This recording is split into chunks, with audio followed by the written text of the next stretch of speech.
কাল হোলি, আর এই হোলির দিনে শুধু মিষ্টি না খেয়ে কিছু চটপটা খাওয়া যায় তো মজাই আলাদা। আজ আমি যে এই চটপটা রেসিপিটা করব সেটা এতটাই টেস্টি হয় যে আপনারা হোলি ছাড়া যে কোনো দিনেই বানাতে চাইবেন, আর এটা বানানো খুবই ইজি। তো চলুন বেশি দেরি করবো না, শুরু করছি আমার আজকের এই সহজ রেসিপি। হ্যালো ফ্রেন্ডস, আমি বিনা কুক উইথ মিনুতে আপনাদের সবাইকে স্বাগত। রেসিপিটা বানানোর জন্য সবার প্রথমেই আমি এখানে নিয়েছি 1 কাপ মটর কলাই। আমি মটর কলাইটাকে 8 থেকে 10 ঘন্টার জন্য ভিজিয়ে রেখেছিলাম। এবার মটর কলাইগুলোকে একটা প্রেসার কুকারের মধ্যে ট্রান্সফার করে দিতে হবে।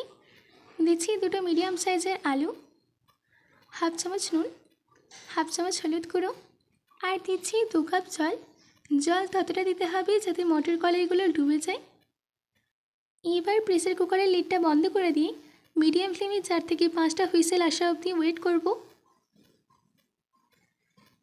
5টা হুইসেলের বাদ আমি আপনাদেরকে লিডটাকে খুলে দেখাচ্ছি। দেখুন আমাদের এখানে মটর কলাই একদম সিদ্ধ হয়ে গেছে। এবার আমি এখান থেকে আলুটাকে বের করে একটা সাইডে রেখে দিচ্ছি। এবার চলে যাচ্ছি আমি নেক্সট প্রসেসে। একটা কড়াইয়ের মধ্যেই দিয়ে দিচ্ছি 3 চামচ সর্ষের তেল। তেল গরম হয়ে গেলে দিয়ে দিতে হবে 1 ছোট চামচ জিরে, একটা তেজপাতা, 2 চিমটি হিং, 1 চামচ লঙ্কা গুঁড়ো, 1 চামচ ধনে গুঁড়ো। লো ফ্লেমে এই সব কিছুকে ভালো করে মিশিয়ে নিতে হবে। লক্ষ্য রাখবেন যাতে গুঁড়ো মশলাটা পুড়ে না যায়। সব কিছু ভালো করে মিশিয়ে নেওয়া হয়ে গেলে দিয়ে দিতে হবে সেদ্ধ করে রাখা মটর কলাই। মটর কলাইটা দেওয়ার সঙ্গে সঙ্গে দিয়ে দিচ্ছি সেদ্ধ করে রাখা আলু। আলুটাকে আমি হাতের সাহায্যে ভেঙে দিয়ে দিচ্ছি। 1 চামচ ভাজা জিরে লঙ্কা গুঁড়ো। এবার এই সব কিছুকে ভালো করে মিশিয়ে নিতে হবে আর লো ফ্লেমে 2 মিনিট রান্না করে নিতে হবে। এইটা বেশি পাতলা কিংবা মোটা হবে না, মিডিয়াম থিকনেস হওয়া অবধি এটাকে রান্না করে নিতে হবে। এবার আমি এর মধ্যে অ্যাড করে দিচ্ছি 1 ছোট চামচ গরম মশলা গুঁড়ো। গরম মশলা গুঁড়োটা দেওয়ার পর ভালো করে মিশিয়ে নিচ্ছি। দেখুন আমাদের কনসিস্টেন্সিটা একদম পারফেক্ট হয়েছে। এবার আমি গ্যাসের ফ্লেমটাকে অফ করে দিয়ে গরম গরম একটা বোলে ট্রান্সফার করে দিচ্ছি। তারপর এর মধ্যে অ্যাড করে দিতে হবে কেটে রাখা টমেটো, কেটে রাখা পেঁয়াজ, দিচ্ছি ধনেপাতা কুচি,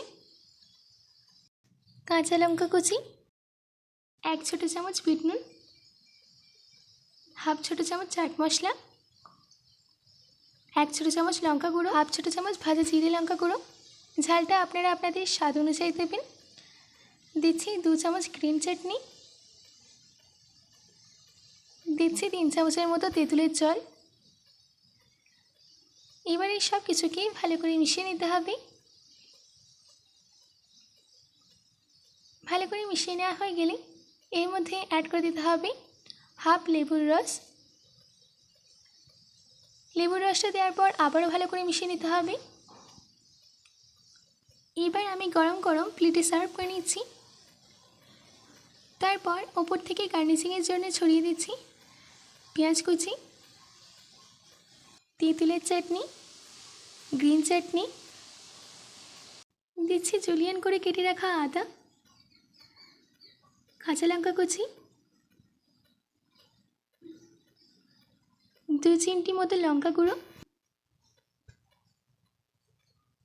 দিচ্ছি হাফ লেবুর রস, আর সব শেষে দিয়ে দিতে হবে ঝুরি ভাজা। বেশ রেডি হয়ে গেছে আমাদের গরম গরম রাগদা চাট। আশা করছি আমার আজকের এই সহজ রেসিপিটি আপনাদের ভালো লেগেছে। বাড়িতে এটি অবশ্যই ট্রাই করবেন ও কমেন্ট বক্সে কমেন্ট করে জানাবেন যে কেমন হয়েছে। আজকের মতো এটুকু, আবার দেখা হচ্ছে অন্য কোনো রেসিপি নিয়ে। ভালো থাকবেন, সুস্থ থাকবেন।